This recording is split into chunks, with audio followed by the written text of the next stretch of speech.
I thought I was done with love, but she made me feel like I still mattered. We spoke every night. She called me my love. I booked a flight to finally hold her in my arms. What happened next? I still can't talk about it without feeling sick. I never expected to fall in love at 58. My life in Sheffield had become a routine of checking gates, trimming hedges, and eating dinner alone while watching the telly. 15 years since the divorce, and I'd convinced myself that was enough. Then Katrina's message popped up on my phone. "Hi Malcolm, I saw your profile, and you seem like a genuine person. Would you like to chat?" Her photo showed a woman with warm brown eyes and a shy smile. 30 years old, from Manila. I should have been suspicious that someone like her would message someone like me. But loneliness makes you stupid. "I'd love to chat." I typed back, my hands actually trembling. Those first few weeks, we exchanged simple messages about our days. She worked as a receptionist at a dental clinic, lived with her mom, loved old movies. I told her about my job maintaining the caravan park, my quiet life, my small flat overlooking the industrial estate. "You sound like a kind man, Malcolm," she wrote. "I can tell you have a good heart." Then came the video calls. The first time I saw her face moving, heard her voice say my name, with that soft accent, I felt something I thought was dead wake up inside me. "Malcolm, you look tired today. Are you taking care of yourself?" she asked, leaning closer to her phone camera. The way she said my name, like it actually mattered to her, made my chest tight with something I'd forgotten existed. "I'm fine, love," I said, trying to sound casual. But I wasn't fine. I was falling. "Don't call me love yet," she laughed, but there was warmth in it. "We're still getting to know each other." But 3 weeks later, she was the one saying it. "Good morning, my love. I missed talking to you yesterday." The words hit me like electricity. My love. When was the last time anyone had called me that? When was the last time anyone had missed me? I started sending her small gifts. A ring light for her TikTok videos that she mentioned wanting.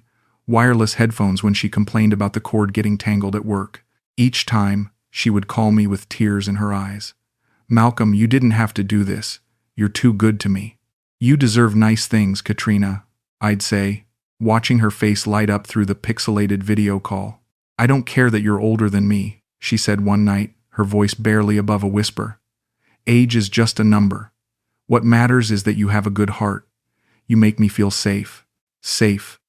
The word echoed in my head for days. Someone needed me. Someone felt safe because of me.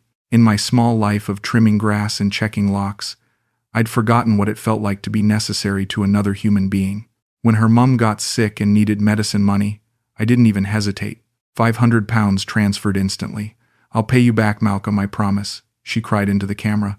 "You're saving her life." "Family comes first," I said, meaning it completely. That's what people do for each other. But late at night, lying in my narrow bed, I'd wonder if this was real.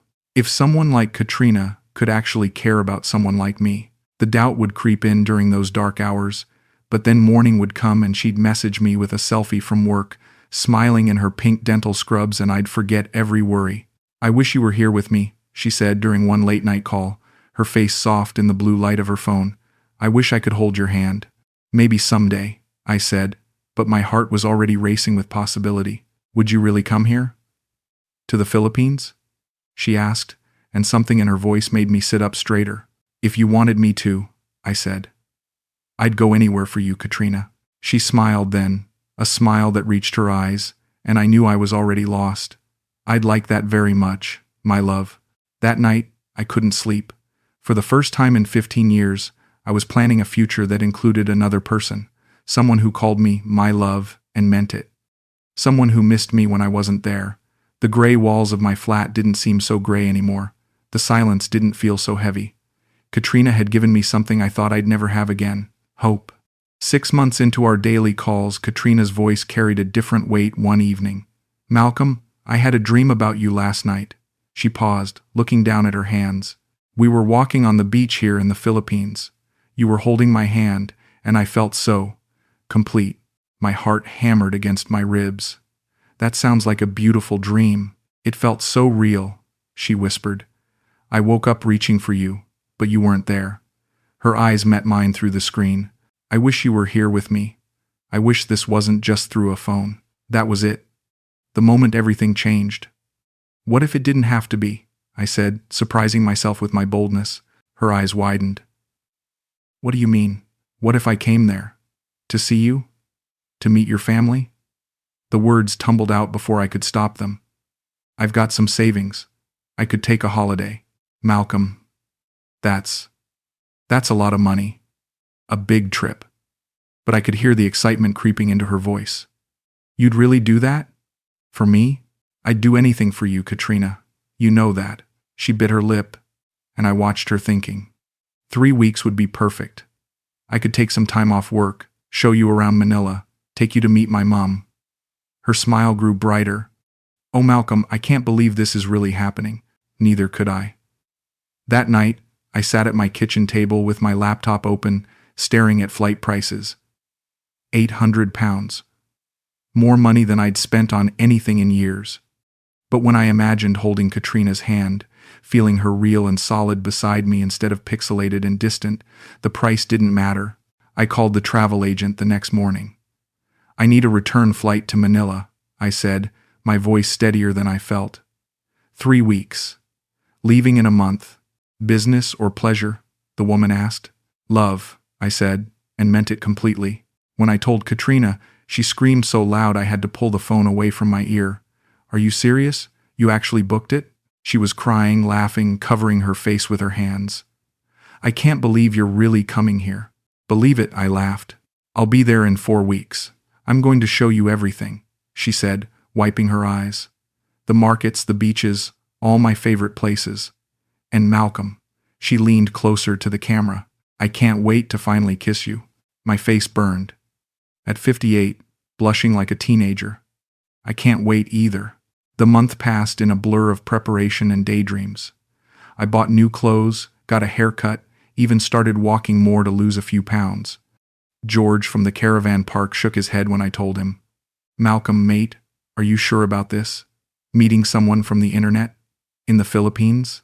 You don't know her like I do, I said. She's different, she's real. They always seem real online, George muttered.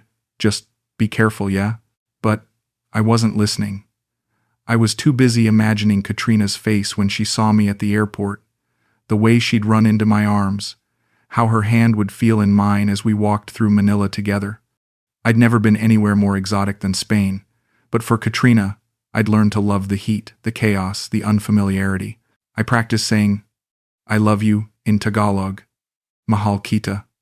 The words felt foreign on my tongue, but I wanted to surprise her. I researched Filipino customs, bought a small gift for her mother, even downloaded translation apps. The night before my flight, Katrina called me with tears streaming down her face. I can't believe tomorrow I'll finally hold you, she sobbed. I'm so nervous, Malcolm. What if you don't like me in person? What if I'm different than you expected? Impossible, I said firmly. I already love you. Nothing could change that. Promise me you won't be disappointed, she whispered. I promise, I said. The only thing that could disappoint me is if you're not there. She laughed through her tears. I'll be there. First thing you see when you get off that plane will be me holding a sign with your name on it. I barely slept that night. At 58, I was about to have my first real adventure, my first chance at love in 15 years. As I lay in my narrow bed for what might be the last time in weeks, I felt like a different man than the one who'd been going through the motions for so long. Katrina had woken me up, made me believe in possibilities again. The taxi to Manchester Airport felt like riding toward my future. Everything familiar was falling away behind me, and everything unknown was waiting ahead. For the first time in decades, I couldn't wait to see what came next. The heat hit me like a wall when I stepped off the plane in Manila. 14 hours of flying, 2 connections, and every muscle in my body aching. But my heart was racing with excitement. I pushed through the crowds toward the arrivals area, scanning every face for Katrina's warm brown eyes. I stood by the barrier for an hour, then 2 hours, then 3. My phone showed dozens of other passengers being met by family, lovers, friends. But no Katrina. No sign with Malcolm Reeves written in her neat handwriting like she'd promised. My phone finally buzzed. Sorry, babe. Emergency at work. Doctor needed me to stay late for emergency patient. I'll come first thing tomorrow morning, I promise. So sorry, my love. I stared at the message, reading it 3 times. The spelling mistakes that never appeared in her usual texts. The rushed tone. Emergency patient at a dental clinic at 11 p.m. Manila time? But I was exhausted, disoriented, and I'd traveled halfway around the world for this woman. She had to have a good reason. It's okay, I typed back. I understand work comes first. I'll get a taxi to the hotel. Thank you for understanding, Malcolm. You're so good to me. I'll make it up to you tomorrow, I promise. The taxi ride through Manila's neon-lit chaos cost more than I expected. The hotel I'd booked for us, a nice place with a big bed and a view of the bay, felt cavernous and lonely with just me in it. I sat on the edge of that king-size bed, still in my travel clothes, and tried not to think about how different this was from what I'd imagined. She'd been so excited, counted down the days with me, talked about meeting me at the airport wearing her best dress. Something must have genuinely gone wrong. Emergencies happen. I was being unreasonable. But sleep wouldn't come.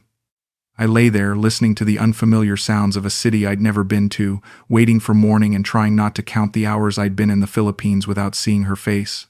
The next day stretched until 2 p.m. before she finally arrived. I heard her voice in the hallway talking to someone in rapid Tagalog before she knocked. When I opened the door, my heart did something complicated. It was her. Definitely her. But not the Katrina from our video calls. Her hair was pulled back carelessly. She wore simple jeans and a t-shirt that had seen better days. No makeup. Dark circles under her eyes. She looked tired, older, real in a way that the glowing, smiling woman on my phone screen never had. "Malcolm," she said, and stepped forward to hug me. The hug was everything. Warm, solid, real. She smelled like coconut shampoo and something else I couldn't identify. Her arms went around me, and for that moment every worry dissolved. She was here. She was real. She was holding me. "I'm so sorry about yesterday," she said into my shoulder. "Work was crazy. My boss is so strict about the schedule." "It's okay," I said, meaning it. "You're here now. That's all that matters." She pulled back and looked at me, really looked at me. "You look tired from the flight. And thin. Have you been eating?" Even exhausted and underdressed, she was worried about me. This was the Katrina I'd fallen for. "I'm fine now that you're here," but something felt different. Off. During our video calls, she'd light up when she saw me. Her whole face would change, become animated, excited. Now she seemed reserved, polite, like she was being careful about something. "Should we go get some food?" she asked. "There's a good place near here." "Whatever you want," I said. "I'm just happy to finally be with you." She smiled, but it didn't reach her eyes the way it used to. "Let me just use the bathroom first." While she was in there, I caught myself in the hotel room mirror. Jet-lagged, rumpled, probably smelling like airplane air. Maybe she was disappointed too. Maybe the reality of me was different than she'd expected. Maybe we both needed time to adjust to each other in person. When she came out, she'd put on some lipstick and fixed her hair. More like the Katrina, I remembered. "Ready?" she asked. "More than ready," I said, and took her hand. It was smaller than I'd imagined, softer, real. As we walked down the hotel corridor together, I told myself the awkwardness would pass. We just needed to remember how to be with each other. Soon we'd be laughing and talking like we did every night on the phone. But deep down, something had shifted. The woman holding my hand felt like a stranger wearing Katrina's face. And for the first time since booking my flight, I wondered if George had been right to worry. "I can't stay tonight, Malcolm. My mum needs me at home." Katrina was putting on her earrings, getting ready to leave after we'd spent just 3 hours together on my second day. "But we talked about this," I said, trying to keep the disappointment out of my voice. "The hotel room, us finally being together properly." "I know, and I want to. But she's been sick, and my brother's working late. I can't leave her alone." She kissed my cheek quickly. "Tomorrow night, I promise." Tomorrow night became the next night. Then the night after that. There was always something. Her boss needed her to work overtime. Her cousin was having family problems. Her mum had another bad episode and needed medicine from the pharmacy across town. "You don't understand Filipino families," she explained when I gently brought it up. "We take care of each other. Family always comes first." I wanted to understand. I tried to understand. But we'd talked every night for 6 months about how much she wanted to be with me, hold me, wake up next to me. Now that I was here, actually in the same city, she could barely manage a few hours at a time. When she did stay over, it wasn't what I'd expected either. She'd lie on her side of the bed, fully clothed, checking her phone constantly. "Sorry, just making sure Mum's okay," she'd say. Or, "My boss sent me the schedule for tomorrow. Can't it wait?" I asked one night after her phone buzzed for the 10th time. "You wouldn't understand," she said, not looking at me. "Things are different here. More complicated." I'd reach for her hand and she'd let me hold it, but it felt limp. Obligatory. During our video calls, she used to say she couldn't wait to feel my arms around her. Now when I tried to pull her close, she'd stiffen. "I'm just tired, Malcolm. Work was long today." The intimacy I'd dreamed about, the connection we'd built over months of late-night conversations, felt like it had evaporated the moment we met in person. We were like polite strangers sharing a hotel room, not lovers finally reunited. But I kept telling myself to be patient. This was all new for both of us. She was probably nervous, overwhelmed.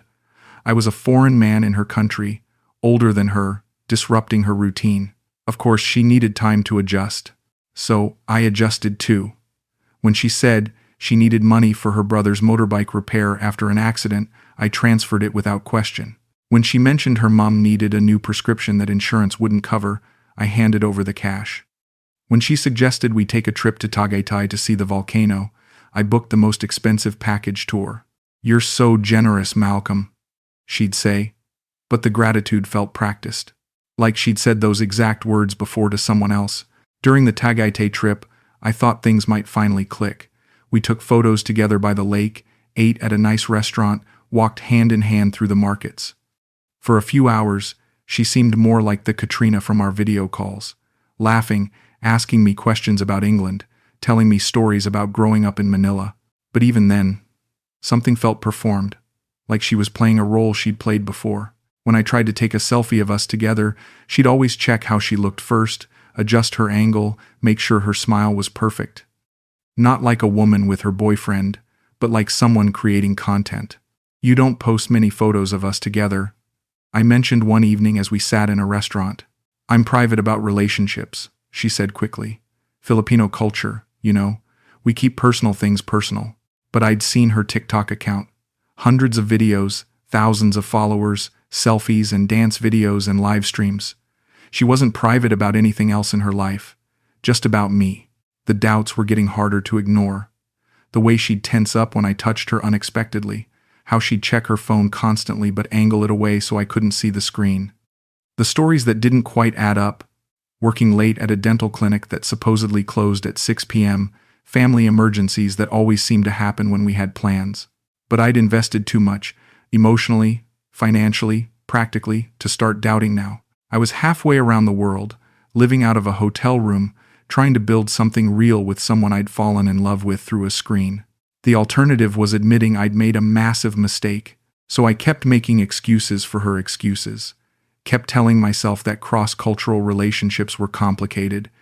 Kept hoping that tomorrow would be the day she'd look at me the way she used to during our video calls. With warmth, with genuine affection, with something that felt like love. It was our 10th night together, and for once, Katrina had agreed to spend the entire evening at the hotel. We'd ordered room service, and were watching a Filipino rom-com on the TV, her head resting on my shoulder. For the first time since arriving, I felt like we might actually be connecting. "This reminds me of the movies we used to talk about during our calls," I said, stroking her hair. She mumbled, but I could see her phone screen reflecting in the dark window. She was scrolling through messages even while we cuddled. "Could you put that away tonight?" I asked gently. "Just for tonight? Let it be just us?" "Sorry," she said, clicking it off and setting it on the nightstand. "You're right. Tonight is about us." She went to use the bathroom, leaving her phone behind for once. That's when it started ringing. The screen lit up with a call from Gelo and a photo of a young Filipino man with his arm around someone whose face was cut off from the image. I shouldn't have answered it. I knew I shouldn't. But my finger hit the green button before my brain could stop it. "Hello?" came a male voice speaking rapid Tagalog. Sorry, Katrina is." I started. "Who is this?" He switched to English, his tone immediately sharp. That's when I heard the bathroom door open. Katrina's voice, clear as day. He's almost leaving. I'll get the rest this week. Don't worry. My blood turned to ice water. She was still in the bathroom.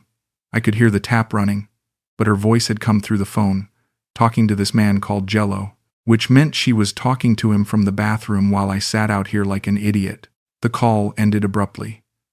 I set the phone back exactly where it had been, my hands shaking. When Katrina came out 2 minutes later, she was smiling. Sorry. Took longer than expected, she said, climbing back into bed beside me. Where were we? Your phone rang, I said carefully. Someone named Gelo. Her face went completely blank for half a second. Then she shrugged. Probably a wrong number. Happens all the time. He asked who I was when I answered. You answered my phone? Her voice had an edge now. Malcolm, that's private. It was ringing. I thought it might be your mum or something urgent. Don't do that again, she said firmly. Please, my phone is private. We finished the movie in silence. She kept checking her phone every few minutes, angling it away from me each time. When she thought I was asleep, I heard her typing quiet messages, the soft tap tap tap of her fingers on the screen going on for nearly an hour. I lay there in the dark, replaying what I'd heard. He's almost leaving. I'll get the rest this week. The rest of what? Money? The rest of my money? And who was Gelo with the blue heart emoji? A friend? A cousin?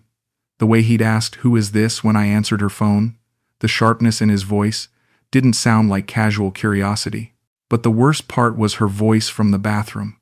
The tone she'd used. It wasn't the sweet, soft voice she used with me. It was businesslike, efficient, like she was reporting to someone. I wanted to confront her. Demand answers. Ask her directly who Gelo was and what she meant about getting the rest. But I was scared. Scared of what she might tell me. Scared of confirming what my gut was already screaming. Instead, I pretended to sleep and listened to her quiet phone activity until dawn. Every soft buzz of a notification felt like another nail in the coffin of whatever we'd had together, or whatever I'd thought we'd had together. When morning came, she kissed my forehead before leaving for work. I love you, Malcolm, she said, same as always. But the words sounded hollow now. Practiced. Like lines from a script she'd memorized. I watched her gather her things, kiss me goodbye, promise to see me later, and walk out the hotel room door. The same routine we'd followed for 10 days. Only now I was wondering if any of it had ever been real, or if I'd been paying for an extended performance by someone who'd gotten very, very good at making lonely men believe they were loved. I couldn't sleep that night. Every time I closed my eyes, I heard her voice through the phone. He's almost leaving. I'll get the rest this week. By morning, I'd made a decision. I had to know the truth, even if it destroyed everything. When Katrina arrived at the hotel the next afternoon, I was sitting on the edge of the bed with her phone call playing over and over in my mind. You seem quiet today, she said, setting down her purse and immediately checking her phone. Katrina, I said carefully, we need to talk. Something in my tone made her look up. About what? About last night. About the phone call. Her face went very still. What about it? I heard you talking to someone while you were in the bathroom. While that person was calling your phone, you were talking to them on a different phone. She set her phone down slowly. I don't know what you mean. You said, he's almost leaving. I'll get the rest this week. The words felt like broken glass in my mouth. Who were you talking about, Katrina? Who's leaving? What's the rest? Malcolm, you're being paranoid. Am I? I stood up, my legs unsteady, because it sounded like you were talking about me, like you were telling someone I'd be gone soon and you'd get more money from me. That's crazy. But she wouldn't meet my eyes. Then explain it to me. Help me understand. Because for 10 days I've felt like you can barely stand to be in the same room as me. You won't touch me. You won't stay here overnight. You're constantly on your phone with other people. You don't understand what it's like here, she said, her voice getting louder. You don't understand my responsibilities, my family, my culture. Then help me understand. I was standing now too, months of confusion and doubt finally boiling over. I came here because I love you, because you said you loved me, but it feels like you can't wait for me to leave. I never asked you to come here, she snapped. The words hit me like a physical blow. You What? I never asked you to come here, Malcolm. You decided that on your own. But you said you wished I was there. You said you wanted to hold my hand, that you dreamed about us walking on the beach. I was being nice. I was trying to make you feel good. Her voice had gone cold, matter of fact. That's what people do in relationships. They say nice things. Nice things? I felt like the floor was disappearing under me. Katrina, we talked every day for 6 months. You called me your love. You said you couldn't wait to meet me. And we met. And now you're acting like I owe you something. Like because you bought a plane ticket, I have to be your girlfriend in real life. I thought I already was your boyfriend. She laughed, and it was the cruelest sound I'd ever heard. You're not my boyfriend, Malcolm. You're not my husband. You're a nice man who sends me money and talks to me on the phone. That's it. The room went completely silent except for the air conditioning humming in the corner. I sat back down on the bed, my legs too weak to hold me up. 6 months, I whispered. 6 months of talking every day. Of you telling me you cared about me. I do care about you. As a friend, a good friend who helps me and my family. The money I sent. For your mom's medicine, your brother's accident. My family needed help. You offered to help. I accepted. She was putting on her earrings now, getting ready to leave. That doesn't make us married, Malcolm. But you said you loved me. I love lots of people. I love my mom, my brother, my friends. It doesn't mean I'm going to marry all of them. I stared at her, this cold, practical woman getting ready to walk out of my hotel room. Where was the Katrina who used to cry when I sent her gifts? Who said I made her feel safe? Who counted down the days until my arrival? Who's Gelo? I asked quietly. Her hand froze on her purse. What? Gelo. With the blue heart emoji. Who is he? A friend. What kind of friend? The kind that's none of your business. She slung her purse over her shoulder. Malcolm, I think you need to take some time to think about what you really want here. Because I'm not going to be someone's fantasy girlfriend just because you flew halfway around the world. I don't want a fantasy, I said. I want you, the real you, the woman I fell in love with. That woman doesn't exist, she said simply. She never did. She was just what you needed to hear to feel better about yourself. She walked to the door and paused with her hand on the handle. I'll see you tomorrow if you want. But only if you can accept what this actually is instead of what you imagined it would be. The door closed behind her with a soft click. I sat there in the sudden silence, staring at the space where she'd been standing. The air still smelled like her perfume, but it felt like she'd never been there at all. For 6 months, I'd built my entire emotional life around loving Katrina, around believing she loved me back, around planning a future that included both of us. And in 5 minutes of brutal honesty, she'd torn all of it down and walked away. The worst part wasn't even the rejection. It was the realization that she was right. The woman I'd fallen in love with had never existed at all. I didn't cry. I thought I would, but the tears wouldn't come. Instead, I sat in that hotel room staring at my phone, my laptop, my wallet, everything that had connected me to Katrina over the past 6 months. All the evidence of my own stupidity laid out in front of me. I opened my banking app first.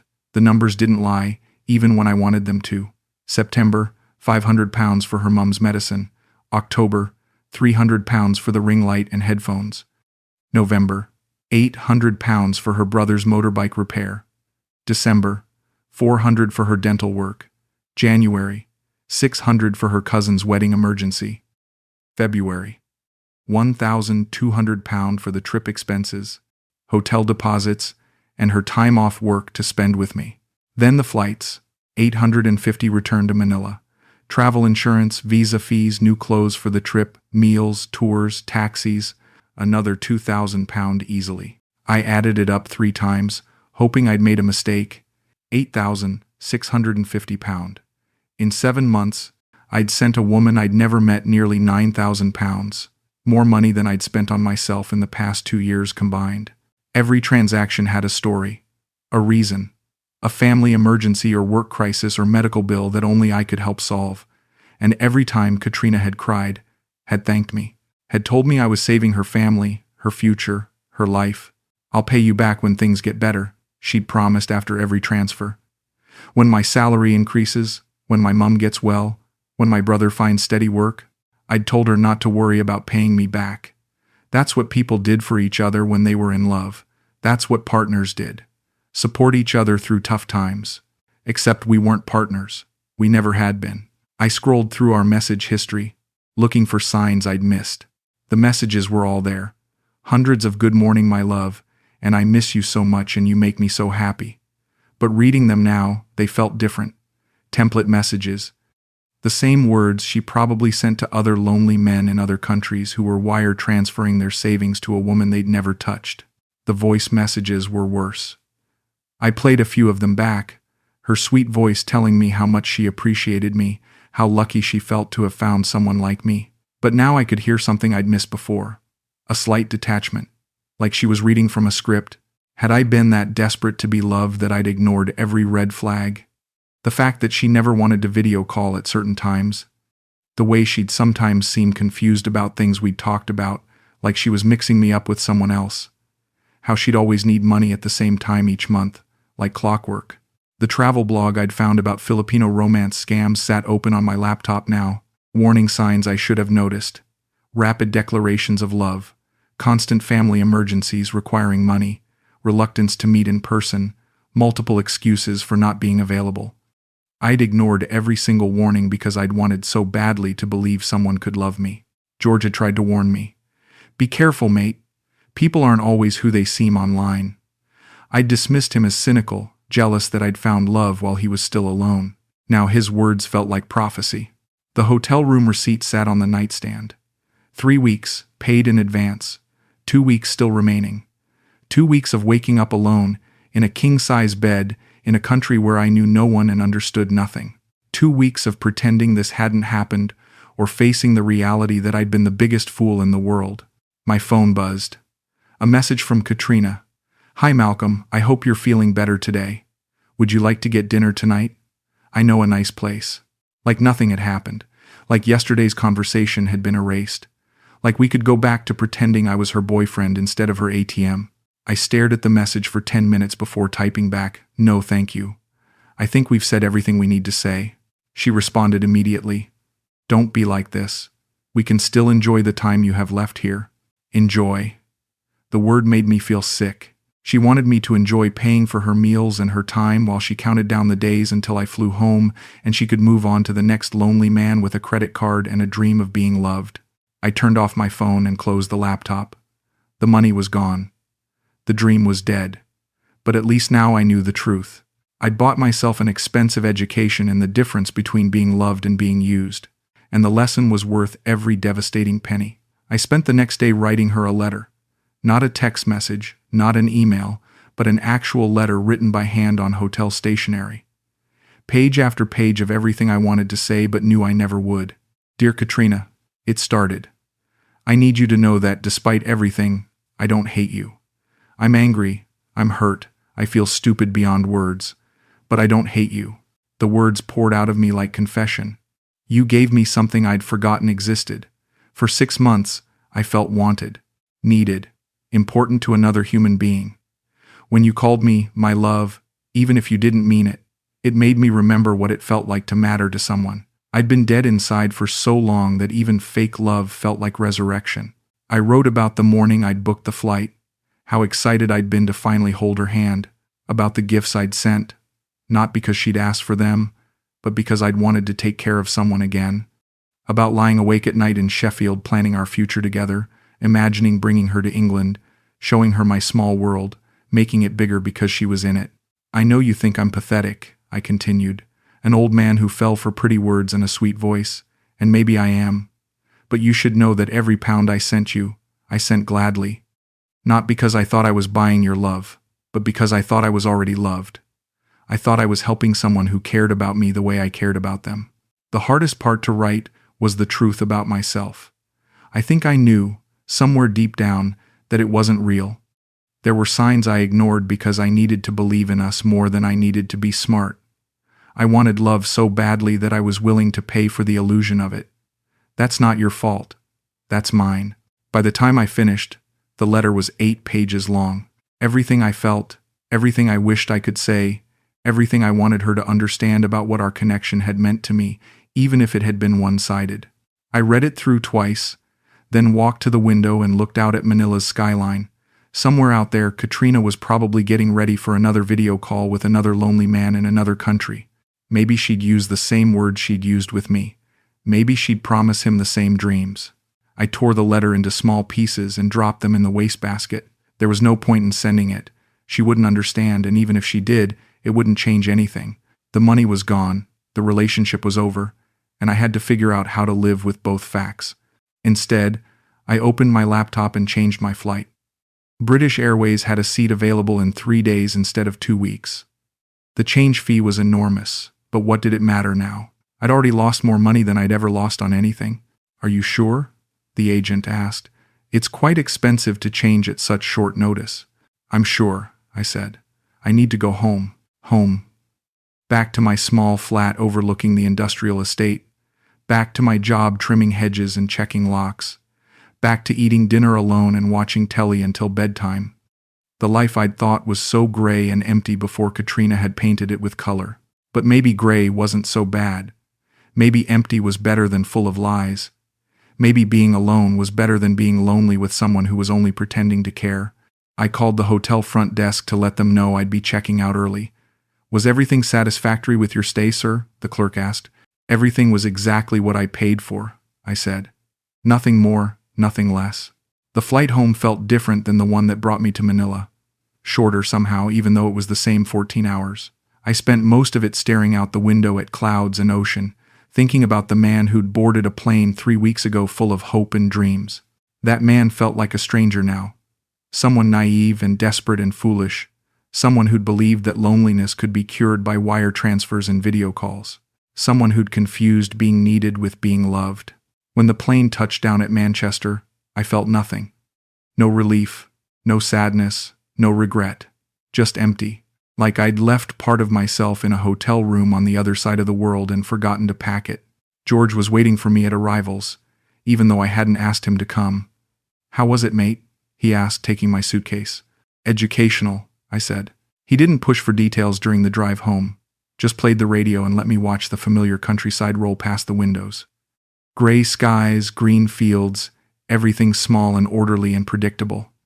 Everything the opposite of Manila's chaos and heat and broken promises. My flat smelled stale and felt smaller than I remembered. 3 weeks of mail piled on the floor. The refrigerator empty except for a bottle of milk that had gone off. The bed I'd shared with no one for 15 years looked exactly the same as when I'd left it. I unpacked mechanically. Dirty clothes in the hamper, toiletries back in the bathroom cabinet, souvenirs I'd bought for Katrina still wrapped in their plastic bags. A silk scarf from the markets, a small wooden Carabao figurine, a bottle of coconut perfume. Gifts for a woman who'd probably forgotten my name by now. The hardest thing to unpack was my phone. All our photos were still there. Selfies we'd taken together during our brief days in Manila. Screenshots of our video calls from before I'd known what she really looked like. Her contact information with the little heart emoji I'd added to her name. I should have deleted everything. Clean slate, fresh start, forget the whole thing ever happened. But I couldn't bring myself to do it. Not because I still loved her, but because I needed to remember. Not the fantasy version of our relationship, but the reality of what I'd almost let myself become. That night, I sat in my armchair with a cup of tea and scrolled through our message history one last time. 6 months of good morning texts and good night calls. Hundreds of "I love you" messages that had felt so real when I'd received them. Photos she'd sent of her lunch, her work, her family. All of it carefully curated to make me feel connected to a life that had never included me. The last message was still there, unanswered. "Don't be like this. We can still enjoy the time you have left here." I typed a response I'd never sent. "Thank you for teaching me the difference between being loved and being useful. I hope whoever comes after me makes you happy." Then I deleted it without sending. Some lessons don't need to be shared with the teacher. They're meant to change the student, not correct the syllabus. I still have her photo on my phone. Not because I miss her, but because I want to remember what desperation looks like. What happens when loneliness makes you stupid. What it costs to buy love from someone who's not selling the real thing. At 58, I thought I was too old to learn anything new about myself. Turns out I was wrong about that too. The capacity for self-deception doesn't diminish with age. It just gets more expensive. But here's what I learned that might actually matter. Being alone isn't the same as being lonely. Being wanted isn't the same as being loved. And paying for someone's attention doesn't make you less alone. It just makes you poor and alone instead of just alone. I'm back to my routine now. Trimming hedges, checking locks, eating dinner while watching the telly. The gray life I thought I'd escaped. But it doesn't feel gray anymore. It feels honest, real, mine. And sometimes, when I'm walking through the caravan park at sunset, checking that all the gates are secure and all the residents are settled for the night, I catch myself almost smiling. Not because I'm happy, exactly, but because I'm no longer pretending to be something I'm not for someone who was never pretending to care. That's worth more than £8,000. That's worth everything.